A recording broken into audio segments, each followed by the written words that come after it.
you wanted the best, you've got the best podcast. The hottest podcast in the world. The Chris Voss Show, the preeminent podcast with guests so smart you may experience serious brain bleed. The CEOs, authors, thought leaders, visionaries, and motivators. Get ready. Strap yourself in. Keep your hands, arms, and legs inside the vehicle at all times, because you're about to go on a monster education roller coaster with your brain. Now, here's your host, Chris Voss. Hi, folks. It's Voss here from thechrisvossshow.com. Please don't. Ladies and gentlemen, welcome to the big show. As always, the Chris Voss Show is a band that loves you but doesn't judge you, at least not as harshly as the rest of your family. And there we go. Opinions expressed by guests on the podcast are solely their own and do not necessarily reflect the opinions of the host or the Chris Voss Show. Some guests of the show may be advertising on the podcast, but it is not an endorsement or review of any kind. Today's featured author comes to us from bookstolifemarketing.co.uk. With expert publishing to strategic marketing, they help authors reach their audience and maximize their book success. So we're going to get into it with a wonderful author that we have on the show with us today. We're going to be talking about her book, her insights, etc., etc. She's the author of the latest book called More Perils of Motorcycling by Alanna Gayko, and we're going to get into her story and what you can learn from her. She was a registered nurse for over 40 years, and she's experienced more profound moments while briefly nursing a young boy in 2000 with Batten disease, a type of neurodegenerative disease. He was blind, debilitated within a few years of his short life. Since then, she's dedicated to raising awareness of this rare genetic disease to medical professionals and members of the public. She's ridden a motorcycle around Australia twice, a BMW R100 in 2000 and a Harley Davidson Blackline in 2016, and written two motorcycling books about her travels. Her primary aim is to raise awareness on one of the leading types of childhood onset dementia, which impacts some adults. Batten disease, or neuronal ceroid I'm just going to say NCL, which is what's there in the thing. She now has a disease-modifying treatment for one specific type, CLN2 disease. Scientists around the world continue their relentless work to attain curative treatments for these children, and she helps spread the word about the rare disease. Welcome to the show. How are you, Alanna? Good morning, Chris. I'm happy over in Australia. We've just had a major blackout and the storms are brewing, but I'm just so happy to hear you be able to speak. Thank you. We're glad to have you. Sometimes the internet nods are not always nice to us, so it looks like we got some stability there to get you on. So give us any .coms. Where do you want people to find you on the interwebs? I do have a very basic website, but it's www.more Perils of Motorcycling, all one continuous word in lowercase, .com. Okay. And so give us a 30,000 overview of what this book is about. This one is my most recent travels for about the last 10, 15 years, and it does include my second trip, which I did in 2016, and that was purely to raise awareness of Batten disease, which you've given a wonderful summary of the history of the disease, and that scientists are getting closer and closer to some very, very life-transforming treatments for these children. And so you wrote the Perils of Motorcycling, and then you've got the More Perils of Motorcycling. So these are probably stories... Go ahead. I've got a little wee copy. That's the title, if you can see that. Oh, there you are. The little picture. Picture of you out there bicycling. Up in the northern part of Australia, yeah. I should say cycling, not bicycling. It's a motorcycle. It's funny. It's funny you should say that. On my first trip, I was over in Western Australia, and a policeman was meeting me. And he said, "You're not going to make it in that time." And I said, "What's the problem? I'll be there in a few hours." But he accidentally thought, or intentionally thought, I was on a push bike, and didn't realise I was riding my motorcycle. Yeah, well, I mean, having that motor is all the difference. I grew up bicycling and BMXing. So, what are some of the stories that are in both of the books? Is it a journal of your life? Is it a memoir? Is it stories of the road? It's probably more motorcycling trips, Uh-huh. not so much my personal history. The first book I was like in my teens and 20s and 30s and a little bit more silly, if you know what I mean. Mm-hmm. This one I've got a tad more maturity, but I still do some pretty silly things. Like I have actually set myself on fire while I was riding up in the Northern Territory, and that's included in this second book. You know, you're not supposed to But do that, right? I know I was a very lucky girl. That was on a kind of an off-road BMW, Mm-hmm. and all the gear on my back of my seat caught fire.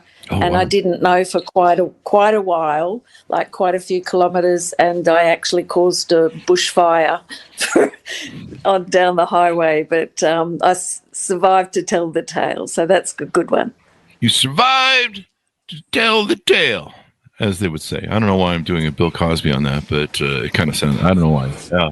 So, pudding pops. I don't know what's going on there. So, you spent a lot of your years being a nurse. Tell us about this origin story that I kind of alluded to in the bio of how you came across this. I believe a young man or a young child, and Yeah, yeah, little boy. A little boy called Jordan, Mhm. and that was in 2000 when I was nursing up in Coffs Harbour, which is on the east coast of Australia. And I met his mum and little Jordan, and he was blind. I'd never, ever heard of Batten disease, and it's quite rare. We only have a handful of families diagnosed each year in Australia. And Mum was trying to sell raffle tickets and fundraise, and I thought, what a horrid job to be doing on top of everything else. Yeah. And so I thought I'll do something, and I got some long service and jumped on my BMW at the time, a 1970s model, really Wow. good old one, and left my clothes on the bed and forgot to pack any clothes and took off with the minimal of everything and had a wonderful month, which was my first interactions with these families, and they're beautifully supportive and just kept in contact for another, was 25 years now, just gone Wow. on. Wow! And have you raised a lot of money? Is there what have you helped do in doing the work that you're doing? Okay, so I'm not pushing the money so much. I've really never done that. I think, a lot of people are doing it tough, but I've been trying to raise awareness. So lots and lots of motorcyclists in Australia are aware of it now, Batten disease. And I've done some research. I'd spent about 5 years doing research, which was to see how long it took for the disease to be diagnosed in Australia, which sadly is about 2 years delay, Really? which is Wow. just horrid.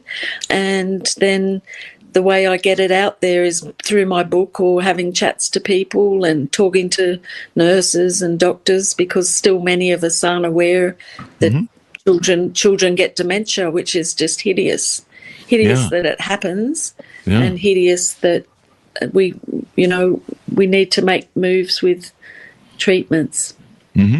So when you travel on your motorcycle and raise awareness, do you visit hospitals and doctors and nurses? Yes, so especially my first trip, I had wonderful support of Jordan's mum. She was like my pre-secretary, so we got good media coverage.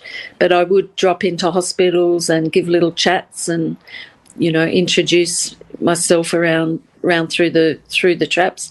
But I catch up with families, so I catch up with families in Queensland and Western Australia and Victoria on my trip. So I've kept kept in contact with those families. I've met families in America and England and New Zealand, and just admire their strength, because they've got the toughest handful that I could imagine. Yeah. I mean, it's tough with young children suffering ailments and different things, born with issues and all this stuff. Is there not a lot of, you said it takes a long time for them to diagnose, or I guess start diagnosing or start fixing the issue. Is that, and so that's largely because of awareness, and people don't know that it's how, it's out there. Like Lyme disease is one of those things where, I don't know if you guys have ticks there. I imagine you do in Australia. We do. Yeah. Yeah. And Lyme disease is one of those diseases that they have a hard time diagnosing it. I've had gals that I've known that they told her that they had MS and other things before they finally, tested years of diagnosis you do have Lyme disease. And it's such a weird, odd disease that it's hard to put the finger on.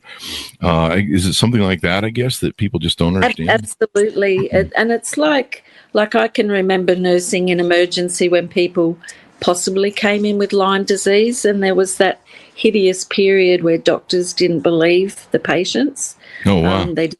They didn't believe that it was such a condition. But with time, like more and more doctors are learning about Batten disease, and there is some slight improvements, mainly that the people can pick up if their child's deteriorating and the doctors listen to them. That's the main thing, if I have to get a message across. Yeah, you got to listen to the patient every now and then. That might be a good thing. One thing I like about my Australian friends, you guys are the nicest folks over there, but you guys live on an island that's dangerous with lots of creatures that are not nice creatures. So how was it touring, out there? I imagine there's some areas you're going to where you're in the middle of nowhere, because I think most of that island is the middle of nowhere, isn't it? The outback. Yeah. What was that like? Did you come across any interesting creatures? Look, we have some pretty bad wildlife, as you do in America, but we have like wombats on the road, kangaroos trying to kill you, magpies and all that sort of smashing into you. But I'm not a fan of spiders. I can handle snakes, but spiders, that's my sort of Achilles, and I'm pretty bad with those. I'll run anywhere if I see one. I've seen your guys as snakes. They are not fun. So not fun at all. Yeah, I've seen your spiders too. Like I've seen how they can just take over anything you want.